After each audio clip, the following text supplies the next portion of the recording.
do exército do Senhor Jesus Cristo. A igreja, ela é, na verdade, um quartel-general. Muitas pessoas falam que igreja é hospital, né? Não, a igreja não é hospital. Como disse um irmão, as pessoas falam, a igreja é hospital, que lá vem os enfermos. Não, a igreja é o quartel-general, onde nós somos treinados, capacitados para batalhar. Dentro do quartel, obrigado, Maria Eduarda. Obrigado, Deus abençoe, viu? Dentro de um quartel existe um hospital. Os feridos são lá restaurados, né? Ali eles são recuperados para a batalha. Agora, infelizmente, nós vivemos numa época em que a sociedade chamada cristã parece que não tenha entendido a realidade. E por isso, muitos acabam se afastando do Senhor Jesus Cristo. 2 Coríntios capítulo 10, versículo 4 e 5 diz: porque as armas da nossa milícia não são carnais, mas sim poderosas em Deus para a destruição das fortalezas, destruindo argumentos e toda a altivez que se levanta contra o conhecimento de Deus e levando cativo todo o entendimento à obediência de Cristo. Então, 2 Coríntios 10, 4 a 5. 2 Coríntios 10, versículo 4 a 5. Então, o grande problema, muitas vezes, que leva pessoas a se afastarem do Senhor Jesus, é porque elas estão lutando, primeiro, uma batalha que elas pensam que é carnal, mas é espiritual. Segundo, acabam usando as armas erradas. E aí acontece aquilo que na Bíblia nós encontramos, o termo apostasia do evangelho. O que é apostasia? A palavra apostasia é usada em dois sentidos na Bíblia. Um é o sentido do afastamento da fé cristã e o outro é do arrebatamento, quando a igreja será arrebatada, retirada. Mas o sentido dos dois é esse afastamento. Essa apostasia, o afastamento, o esfriamento se dá de diversas maneiras. Entre elas, e talvez a maior, o maior motivo, é a negligência. A pessoa ela acaba negligenciando o seu amor a Cristo, ela negligencia a comunhão com os irmãos, e isso acaba sendo substituído por outras coisas. Nada da parte espiritual que você deixa de lado, não se cria um vácuo, se cria um substituto. Então, se você começa a deixar de, por exemplo, amar a palavra de Deus, amar a obra de Cristo, alguma coisa vai entrar no lugar. E geralmente o que entra é o amor ao mundo. Se você deixa de andar com Cristo e entender que você deve andar de maneira humilde na presença dele, o que vai entrar no lugar é o orgulho. Então a obra do evangelho é combater essas coisas. Como Paulo disse aqui no capítulo 10 do 1 Coríntios, de 2 Coríntios, as nossas batalhas, elas não são carnais, elas são espirituais. Nós sabemos que desde a queda no Éden, a mente humana ela está cheia de pensamentos altivos, ou seja, pensamentos orgulhosos, que visam os desejos, os prazeres e a autossatisfação. No que Eva foi tentado foi justamente nisto, né? O desejo de se autossatisfazer, de buscar para ela algo que Deus não lhe tinha dado. E o homem, então, ele pode achar que, desde o Éden, pode achar que as suas decisões, elas não terão consequências para a vida, mesmo a palavra de Deus dizendo que tem. Quando Deus falou para Adão e Eva que não deveriam comer do fruto do conhecimento, né, do bem e do mal, que eles morreriam, eles não avaliaram a consequência. Então, quando tomamos decisões, nós temos que levar em conta que decisões tem consequências na vida. Muitas vezes a pessoa pensa que não existe razão para se preocupar. Afinal, como o salmista diz no Salmo 12:4, quem é o Senhor de nós? Deus não é ninguém. Por que Deus vai se preocupar conosco? Né? Porque quem é Deus? Né? Não tem, como nós falamos de manhã, né? Às vezes, por falta do temor ao Senhor, as pessoas vivem a vida que acham que devem viver. E muitos questionam justamente se Deus é de fato Deus ou se Deus existe, porque não querem ter ou não querem estar debaixo do temor do Senhor. Por isso, as pessoas muitas vezes fazem e tomam decisões despreocupadas. Afinal de contas, quem é o Senhor sobre elas? Pensam que ninguém, nem mesmo Deus, pode ser Senhor sobre sua vida ou sobre o seu futuro, o seu destino. E nada, e nada nessa vida vai ser dela exigido de maneira que ela não tem que se preocupar com nenhuma consequência. Ou, simplesmente, ela tem que se preocupar com aquilo que ela entende que deve ser satisfeito em seu coração. Então, essa liberdade da vontade e essa autodeterminação faz com que o homem se sinta capaz de escolher aquilo que lhe apraz, né? Ela escolhe geralmente aquilo que lhe apraz, aquilo que ela bem entende. Ela escolhe de maneira que na sua mente é correto, porque aquilo vai trazer satisfação. Quando Eva foi tentado, o argumento foi esse: olha que fruta, ela é boa, é desejável, né? E a decisão, então, foi tomada em cima daquilo que lhe apraz, aquilo que lhe dá, que ela deseja. Agora, o crente no Senhor Jesus Cristo, ele não tem a mente do mundo. Essa mente que eu descrevi aqui é a mente mundana. A mente do crente é de fato diferente. As suas escolhas devem ser feitas de acordo com aquilo que é do agrado de Deus e não do seu próprio agrado. Ela faz aquilo que é necessário para a bem-aventurança eterna e não para o aqui e agora. As suas escolhas devem ser baseadas, ou as suas escolhas estão baseadas naquilo que ela sabe que é a vontade de Deus, e não na sua vontade egoísta. O apóstolo Paulo, ainda em 2 Coríntios, capítulo 3, versículo 5,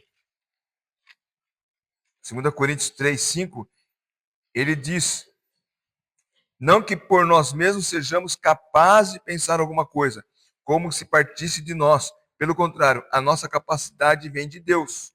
Porque se nós quisermos escolher alguma coisa da nossa própria capacidade, pode ter certeza, a nossa capacidade, a nossa decisão será fazer aquilo que é contrário à vontade de Deus. Ainda no capítulo 9 de 2 Coríntios, versículo 8, o apóstolo diz: Deus pode tornar abundante em vocês toda a graça, a fim de que, tendo sempre tudo, ampla suficiência, vocês sejam abundantes em toda boa obra. Ou seja, a nossa decisão visa aquilo que agrada a Deus, sabendo que Deus vai tornar abundante as nossas decisões, a nossa vida.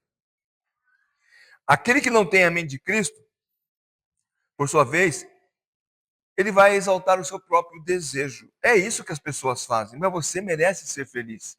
Você merece ter isso, né? Você lutou tanto, trabalhou tanto, você merece. E você é seduzido a uma autossatisfação, sabendo que aquilo não é do agrado de Deus. A mente sem Cristo, ela vai buscar o próprio desejo e em suas regras ela é guiada pela sua própria vontade. Não só que, como Paulo fala, não sei o que vivo, Cristo vive em mim. Não é a minha vontade, é a vontade de Deus. Esse é o grande problema dos crentes hoje. Os crentes não entenderam ainda que ele não faz a sua vontade, ele faz a vontade de Deus. E os conflitos que existem, essas batalhas, essas lutas espirituais, elas acontecem porque nós usamos as armas carnais. É minha vontade, é meu desejo. Eu quero. E aí então ela toma decisões baseadas na sua própria vontade. Ela se guia pelos seus próprios desejos. Ela determina aquilo para si. Ela, ela quem vai decidir se aquilo é bom ou é mal. Aquilo que é verdade e o que é mentira. E essa mente corrompida pelo pecado vai fazer justamente o que? Ela decidir por aquilo que não é bom, por aquilo que é pecado. A mente corrompida pelo pecado exalta as suas próprias ideias e opiniões. E Salomão, ele chegou a essa conclusão depois de ter dado tantas cabeçadas. O homem mais sábio deu tanta cabeçada na vida, tomou tantas decisões que a própria carne desejava, que ele então, reconhecendo aquilo que não era da graça de Deus, pôde nos ensinar no capítulo 7, versículo 29 de Eclesiastes. O que descobri é tão somente isso, que Deus fez o ser humano reto, mas ele se meteu em muitos problemas. Salomão. Por baixo, Salomão se meteu com 999 problemas, né? Entenderam, né? Tinha 1000 mulheres, uma deveria ser a dele, mas arrumou mais 999 problemas. Fora os outros, né? Os outros problemas que Salomão, porque ele se achava, ele era o homem mais sábio, e aí, na sua autossuficiência, começou a tomar decisões no seu próprio critério. E isso levou Salomão a escrever, e graças a Deus, ele voltou a si e falou que tudo é vaidade. Você não precisa experimentar o que Salomão experimentou para descobrir que é vaidade. Salomão já passou por isso. E ele então fala, olha, resume a vida. Somente Deus faz o que é bom ao homem. Mas o homem se mete em grandes problemas. Então, a ruína espiritual de todo homem se determina por suas próprias decisões, por aquilo que ela acha que é certo ou aquilo que ela acha que é errado. E o resultado, quando você baseia as suas decisões na sua própria vontade e não na vontade de Deus, o resultado é a queda, é a ruína. A mente corrompida, ela se exalta como juiz único absoluto de si próprio. Ela se coloca acima da palavra de Deus e ela determina para si se a palavra de Deus convém ou não convém, se a palavra de Deus é verdade ou falsa, se a palavra de Deus é boa ou má, se aquilo convém ou não convém, de acordo com a sua própria vontade. Por isso, quando muitos conselheiros bíblicos apontam para a pessoa, olha, mas essa decisão que você está tomando é contrária à palavra de Deus, eu sei, mas eu quero, é a resposta. Então, o que ela foi fazer? Numa conversa com um pastor ou um crente, né? E aqui deixar um parênteses, né? Muitas pessoas acham que o curso que eu estou fazendo é para pastores. Não, o curso de aconselhamento bíblico é para todo crente que quer servir a Cristo no corpo de Cristo. Então, o conselheiro cristão é aquele que vai mostrar na palavra de Deus, olha, essa decisão é errada. Vai contra a palavra de Deus. Eu sei, mas eu quero. Ou eu sei, mas não consigo. Não consegue por quê? Porque não submete a própria vontade à vontade de Deus. Então, o caminho que a pessoa toma é aquele caminho que ela deseja. Na verdade, a maioria das pessoas que buscam um conselheiro bíblico, ela vai atrás de um carimbo. Você está certo.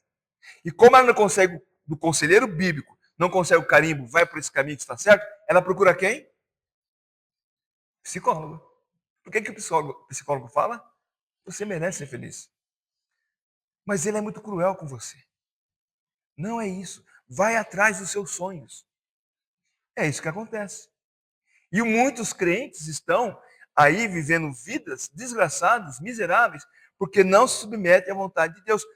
É lógico que não é fácil se submeter à vontade de Deus. Você deixar a sua própria vontade de lado. você deixar o seu orgulho de lado para fazer aquilo que é a vontade de Deus. Sabe qual é a minha vontade nessa hora? Tá em casa, assistindo um programa de televisão, vendo uma série, como é que fala? Maratonar uma série, né? Essa é a vontade carnal. Se tiver dinheiro ir passear, talvez se tiver dinheiro ir num bom restaurante, né? Essa é a vontade carnal. Mas qual que é a vontade de Deus para a minha vida como crente? Estar em comunhão com os irmãos, estar juntos adorando nosso Senhor Jesus Cristo como igreja. Então, é questão de tomar a decisão. Eu vou fazer aquilo que me agrada ou vou fazer aquilo que agrada a Deus? Eu vou fazer aquilo que me satisfaz ou eu vou fazer aquilo que satisfaz a Deus? E muitos crentes, por deixar se levar pela própria vontade, submetem a sua própria vontade e não se submetem à palavra de Deus, que é verdadeira, viva, eficaz. E muitas vezes o que você vai ouvir das pessoas, quando você confronta a respeito de, olha, o que você está fazendo é contra a palavra de Deus, geralmente a resposta é, mas isso é relativo. Ou, quem disse que é assim? Especialmente numa época em que nós estamos vivendo, onde existe igreja para tudo. Existe igreja para todos os gostos. Então, quando você é confrontado na palavra de Deus, num quesito, você vai procurar uma igreja onde isso não é confrontado. Ouvindo um irmão falando, ele disse, olha, tem pastor que está no quarto casamento. E a igreja aceita por quê? Porque o pastor daquela igreja também está em quarto casamento, quinto casamento. E aí é tudo relativo. Ou não é bem assim. Tem pessoas que pensam assado. Tem pessoas que pensam assado até queimado, esturricado. Né? Aí ela vai atrás daquilo que lhe satisfaz. Então, frases como isso é relativo ou não é bem assim, são frases comuns na boca daqueles que desejam ser o intérprete da palavra de Deus para o seu próprio convencimento. E elas procuram, de fato, e vão encontrar.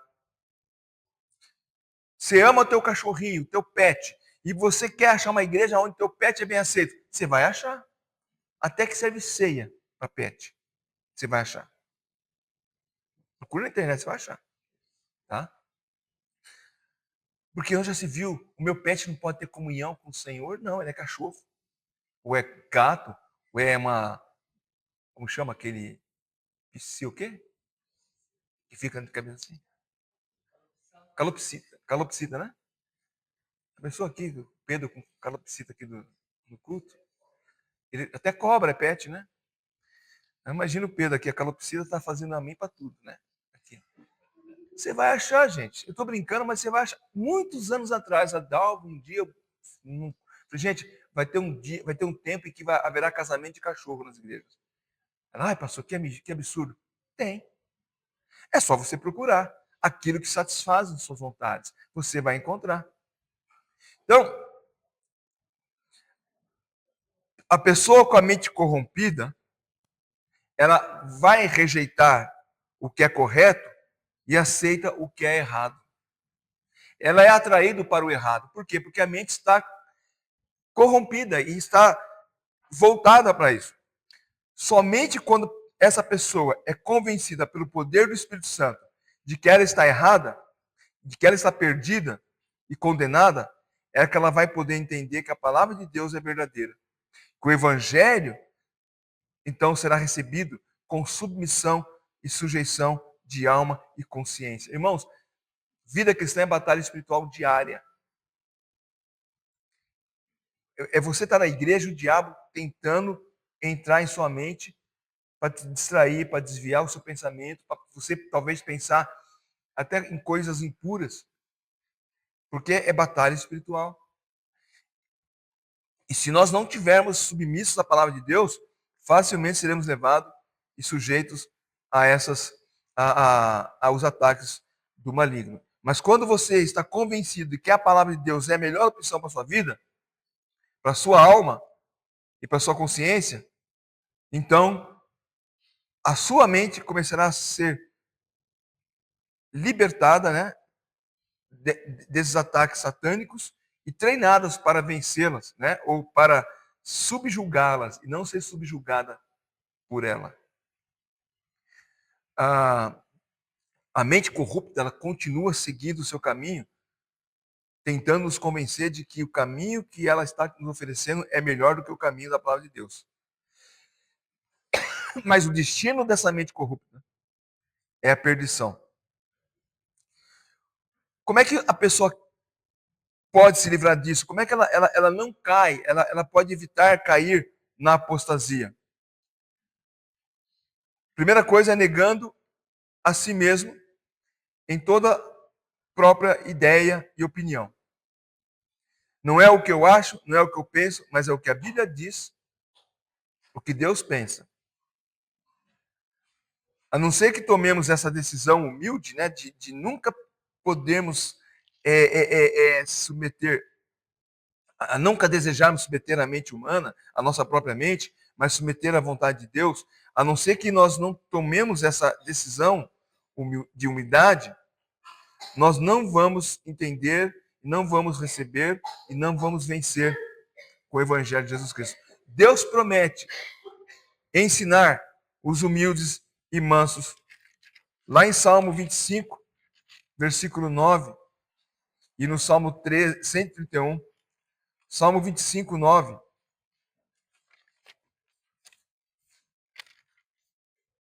Davi nos diz: guia os humildes na justiça e ensina os mansos no seu caminho. E o Salmo 131, Davi também, ele diz: Senhor, não é orgulhoso o meu coração, nem arrogante o meu olhar. Não ando à procura das coisas grandes, nem das coisas maravilhosas demais para mim. Pelo contrário, fiz calar e sossegar minha alma, como a criança desmamada se aquieta nos braços de sua mãe. Assim a minha alma dentro de mim. Espere, ó Israel, no Senhor, desde agora e para sempre. Ou seja, Davi entendeu que se ele não se colocasse diante de Deus como uma criança no colo de sua mãe, ele não seria vitorioso. O que Davi declara aqui é humildade. Algumas Bíblias trazem até inclusive o título, né? De humildade e confiança em Deus. Mas a mente corrompida pelo pecado, ela é soberba. E o espírito de soberba impede tremendamente o aprendizado da palavra de Deus. Ela impede a pessoa a entender a palavra divina. E mais ainda, a palavra de Deus se torna um incômodo para sua mente e coração. E ela começa então a se afastar. Começa a apostasia. Por que eu vou na igreja ouvir aquilo que eu não quero fazer? Porque eu quero fazer a minha própria vontade. Por que eu vou na igreja ouvir a palavra de Deus se eu quero fazer a minha própria vontade? Ou eu quero fazer da minha vontade, né? Da minha palavra a minha vontade. Vai trocar?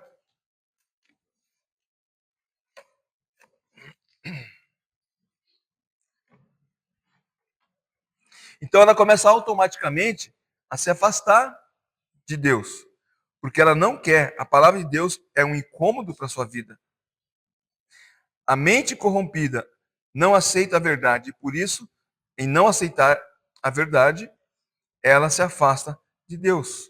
E ela começa então a tomar suas próprias interpretações, em geral, de maneira que lhe apraz, e não, como eu falei, de acordo com aquilo que é a vontade de Deus. A mente corrompida tem confiança em si mesmo, em sua própria sabedoria. E como eu falei, ela interpreta conforme a sua própria conveniência. E não de acordo com o que a palavra de Deus diz. Ela vai procurar ali, né, alguma coisinha que... mas tá aqui, ó, a Bíblia diz que eu posso. Não, não pode. Você está tirando do contexto o texto. Porque você quer ter um álibi para fazer aquilo que deseja. Então, o que nos livra da apostasia é a humildade.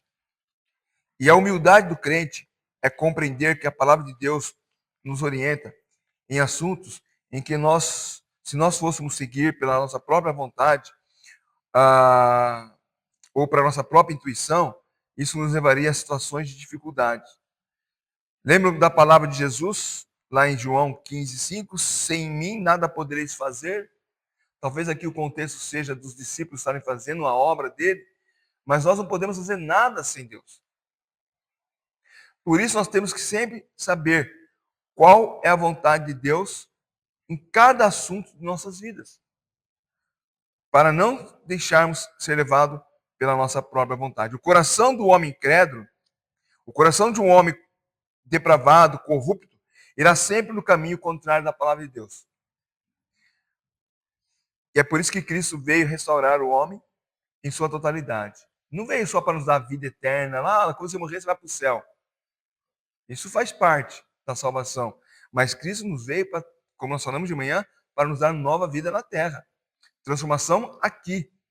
O que está acontecendo hoje, eu comentei na escola dominical, comentei com a Elizabeth em casa, é que as pessoas querem ir para a igreja, querem ir para Cristo. Elas dizem, mas eu amo a igreja, eu amo a Bíblia, eu amo Deus, eu amo a Jesus Cristo.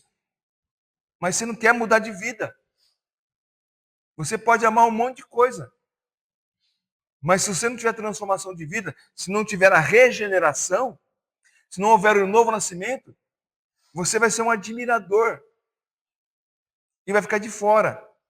Porque o que você gosta ou deixa de gostar passa muito pelo fato de você se submeter a isso. Eu amo a palavra de Deus, mas você se submete a ela. Eu amo a Cristo, mas você se submete a Ele. Não chega a esse ponto, porque eu acho que eu posso servir a Cristo do meu jeito mesmo. E aí a pessoa, então, ela simplesmente faz uma adaptação e escolhe servir a Deus do jeito dela, e não do jeito que a palavra de Deus diz que nós devemos servir. Então, Cristo veio restaurar o homem em sua totalidade. Veio restaurar a mente e a razão humana. A razão corrompida, ela é incapaz de discernir e julgar assuntos espirituais de maneira correta. Ela está na igreja, ela convive com os crentes, mas ela está com a mente, com o coração corrompido. Então, a palavra de Deus não transforma ou não dá a ela a capacidade de fazer julgamentos espirituais que agradem a Deus. Então, a tendência, e que nós temos visto muito por aí, é as pessoas inventar as suas próprias interpretações segundo os seus próprios conceitos, né? As suas pressuposições, muitas delas contrárias àquilo que a Bíblia realmente ensina, do que aquilo que a Bíblia fala, daquilo que ela exige de nós. Então, o propósito da Bíblia é submeter a razão do homem e fazer ele levar a sua mente cativo à obediência e fé. É o que Paulo fala em Romanos 12:2, ter a sua mente renovada. Né? Romanos 12, versículo 1 diz, portanto, irmãos, pela misericórdia de Deus, peço que ofereça o seu corpo como sacrifício vivo, santo e agradável a Deus, que é o vosso culto racional, e não vivam conforme os padrões desse mundo, mas desde que Deus os transforme pela renovação da mente, para que possam experimentar qual é a boa, agradável e perfeita vontade de Deus. Então, o que Paulo está falando? Olha, não se deixe levar para as coisas desse mundo. Renovem a mente pela palavra de Deus. É ela que vai te trazer condições de ter uma vida boa e agradável, conhecendo o que é a perfeita vontade de Deus para a sua vida. As nossas decisões têm que ser tomadas diante daquilo que agrada a Deus e não a nós mesmos. Agora, isso significa que tudo que nós vamos decidir, que é bom para nós, Deus vai falar, mas eu não quero. Só para, sabe, tipo assim, te frustrar. Então, não é isso. Deus ele não está ali só para frustrar os nossos desejos. Eu quero isso. Deus fala, mas eu não quero. Só para te frustrar? Não, Deus não faz isso. Pelo contrário, quando a nossa mente, o nosso coração está submisso à palavra de Deus, as nossas decisões automaticamente serão de acordo com a vontade de Deus, e não de acordo com a nossa própria vontade. Porque o seu coração, como Paulo fala aqui, está moldado para a palavra de Deus. As suas decisões são automáticas para a palavra de Deus, e não para aquilo que você quer. Automaticamente. Isso é quando seu coração já está moldado na palavra de Deus. Então, o evangelho quer que o homem ele creia em coisas que estão acima da capacidade de raciocínio da maioria, acima da capacidade de julgamento. O evangelho requer que o homem o evangelho requer que o homem se coloque debaixo da autoridade da revelação divina.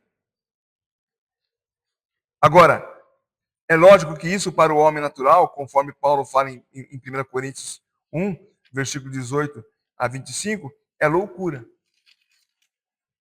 Nós conhecemos o texto de 1 Coríntios, capítulo 1, na sua totalidade, né? E Paulo fala nesses versículos aqui do 18 ao 25, certamente a palavra da cruz é loucura para os que se perdem, mas para nós que somos salvos, é a palavra de poder, ela é o poder de Deus, pois está escrito, destruirei a sabedoria dos sábios, aniquilarei a inteligência dos inteligentes. Onde está o sábio? Onde está o escriba? Onde está o questionador deste mundo? Não é de fato que Deus tornou louca a sabedoria deste mundo? Visto que na sabedoria de Deus o mundo não o conheceu por sua própria sabedoria, pois Deus achou por bem salvar os que creem por meio da loucura da pregação. Até o 25, né? Porque os judeus pedem sinais, os gregos buscam sabedoria, mas nós pregamos Cristo crucificado, escândalo para os judeus, loucura para os gentios. Mas para os que foram chamados, tanto judeus como gregos, Cristo é o poder de Deus e a sabedoria de Deus. Porque a loucura de Deus é mais sábia do que a sabedoria humana, e a fraqueza de Deus é mais forte do que a força humana. Então, o mundo vai ver as decisões que tomamos baseadas na palavra de Deus como loucura. Mas justamente é isso que o apóstolo Paulo está nos ensinando. As pessoas desse mundo não entendem que nós nos submetemos à palavra de Deus. Nós não aceitamos, por exemplo, a entrar em atitudes de corrupção. Então, imagina uma cena, uma hipótese, né? Você tem que pagar uma multa, sei lá, 50 mil reais. Aí você vai no departamento, o rapaz fala, se você me der 10 mil, eu consigo pagar essa multa. Aí como? É legal? Eu falo, não, é assim, eu tenho os meus contatos, eu tenho a senha de acesso, e eu consigo, amanhã não, agora mesmo. Você fez o Pix na minha conta, agora mesmo essa multa paga. Você vai economizar 40 mil. Todo mundo faz. Por que você não vai fazer? Porque você é filho de Deus. Você está pagando essa multa por quê? É alguma coisa que você fez? É injusto? Recorre aos tribunais. É justo? Você fez por merecer? Pague ela, negocie, parcele. Nós vivíamos, eu na infância, e muitos irmãos também passaram por isso, em que as multas, elas aconteciam quando o guarda te parava e falava, o farol está queimado, está sem cinto. Não, naquela época não tinha cinto, né? O pneu está careca. Essa multa aí é 350 reais, mas se você der um cafezinho aí, até alguns tinham artimanha, crentes, tá? De quando o guarda pediu o documento do carro, ele entregava o documento com dinheiro dentro. Cinquentinha, pelo menos. Você se livra da multa. Mas é correto? Não é. É tentador? É lógico que é tentador. Manipular, adulterar documentos para o benefício próprio é o que o mundo faz. Mas quando você toma a decisão, não, eu mereço, eu vou pagar, você é louco. Ninguém faz isso, mas eu faço. É justo, é correto. E como eu disse, se você acha que está errado, procure os tribunais para você recorrer. Né? Elizabeth e Eliette fizeram, o Rick estava junto também, né? Fizeram uma limpeza aqui no escritório aí, e acharam um documento meu lá que era um processo que eu entrei contra a Max Veículo do carro, que eles venderam com alguns defeitos lá. Eu me senti lesado, fui nos tribunais, que eu tenho o direito, e recebi o ressarcimento. Ressarcimento não, recebi uma indenização, né? danos morais. Junto com isso, tinha um outro, que é as taxas abusivas que os bancos cobram quando você vai financiar um carro. E estava lá, que eu entrei na justiça e também recebi. É justo? É meu direito? Eu vou atrás. Não, eu tenho que pagar, é correto? Eu vou pagar, eu vou assumir o prejuízo. Tem um salmo que fala isso, não lembro qual que é o salmo, mas ele fala que nós, como crentes, devemos, até se for o caso, assumir o prejuízo. Eu preciso achar esse salmo, marcar na Bíblia, riscar ele nessa Bíblia aqui, porque ele nos chama a atenção para isso. Que se for o caso, ficarmos com prejuízo é melhor, né? Porque nós, conhecendo a vontade de Deus, nós vamos buscar fazer aquilo que lhe agrada e não o que agrada ao nosso próprio coração. Então, a mente corrompida pelo pecado, ela leva o homem a tomar decisões contrárias à palavra de Deus. Talvez alguma decisão que você vai tomar esteja acima da mente humana. São coisas que você só vai poder ver pela fé. Você não entende, mas Senhor, eu sei que isso aqui é a tua vontade. Eu vou por esse caminho. E você segue pela fé. E assim, pela fé, nós obedecemos. O apóstolo Paulo, novamente, ele nos fala, ali em Romanos 8, versículo 28, e também no capítulo 15, versículo 4, mais 8, 28, ele nos diz assim: sabemos que todas as coisas cooperam para o bem daqueles que amam a Deus. Senhor, mas não sei como é que isso pode cooperar para o bem. Mas eu vou seguir. Daqueles que são chamados segundo o seu propósito. E ainda capítulo 15, né, versículo 4, o apóstolo Paulo também, ele nos fala que tudo o que está escrito, a fim de que pela paciência e pela consolação da Escritura tenhamos esperança. Senhor, mas como isso pode colaborar para o meu bem? São decisões que devemos tomar pela fé. Lembra quando o Senhor Jesus decidiu, quando o Senhor Jesus ordenou os discípulos lançarem a rede ao mar? Qual foi a resposta de Pedro ali em Lucas 5? Senhor, passamos, né? Não, né? Essa é outra passagem. Nessa passagem, Pedro não falou isso. Ah, não, ele falou assim. Vamos ler o texto, né? Eu estou confundindo dois textos. Lucas 5, 5. É que eu tinha lido esse texto em casa, daí eu falei, não, mas não é esse texto que fala, a palavra que eu quero, que no outro texto Pedro não fala isso. Mas aqui em Lucas capítulo 5, que é a pesca, né?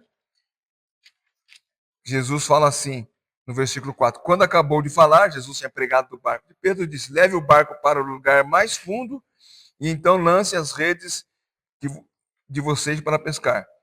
Em resposta, Simão disse, mestre, havendo trabalhado toda a noite, nada apanhamos. E essa é a palavra que eu quero usar. Mas sobre essa sua palavra lançaremos rede. Então a resposta de Pedro foi, mestre, sobre a tua palavra eu vou lançar rede. Senhor, sobre tua palavra eu vou tomar a decisão de segui-la.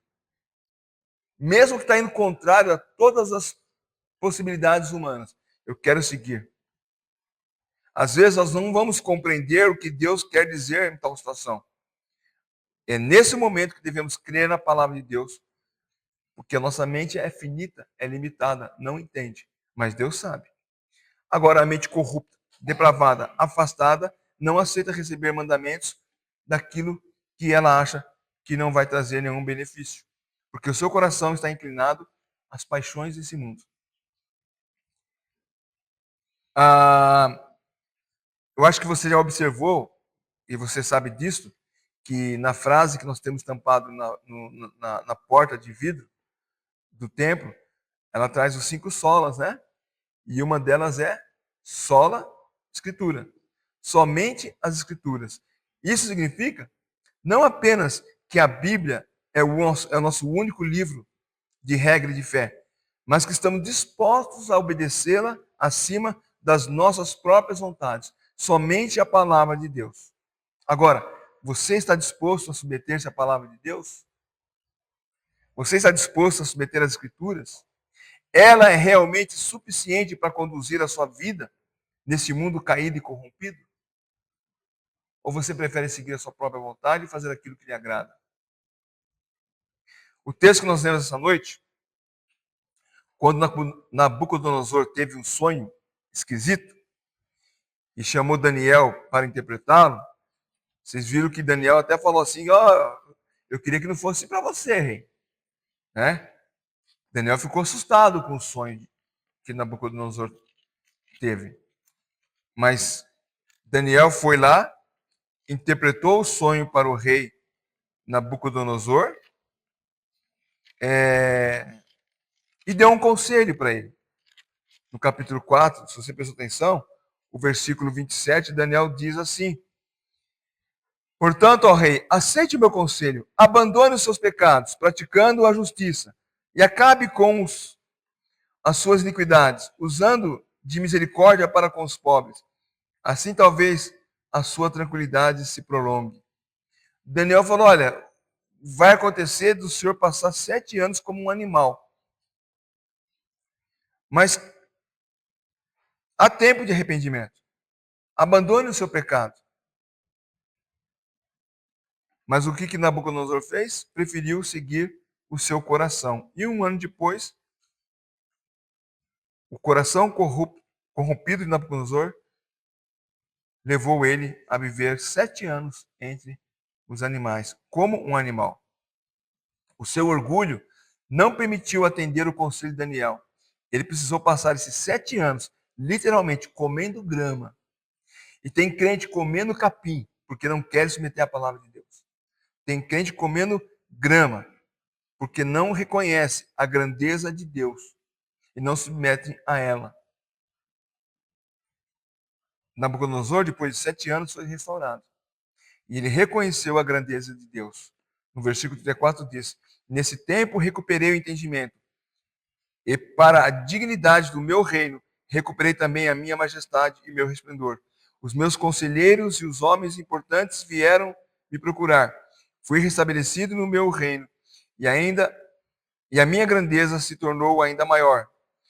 Olha o versículo 37. Agora eu, Nabucodonosor, louvo, engrandeço e glorifico o Rei do céu, porque todas as suas obras são verdadeiras e os seus caminhos são justos. Ele tem poder para humilhar os orgulhosos. Se de fato é filho de Deus, mas está deixando-se levar pela vontade humana, pela vontade do coração, vai comer grama, mas vai voltar. O problema é, de fato, esse coração já foi alcançado pelo Senhor Jesus Cristo? Como eu falei, hoje em dia, diante de tantas opções, as pessoas vão para a igreja achando que ali, do jeito dela mesmo, pode fazer a vontade de Deus. Esse coração ainda não foi alcançado pelo Senhor Jesus Cristo. Mas se ela é crente de fato do Senhor Jesus, ela vai comer grama, mas vai voltar a Deus, louvando o nome de Cristo. Às vezes, a pessoa vai precisar botar a boca no pó, conforme Salomão fala em Eclesiastes 3, 29, né? Põe a boca no pó para ver se há esperança. Ela vai ter que botar a boca no pó para reconhecer quem é Deus.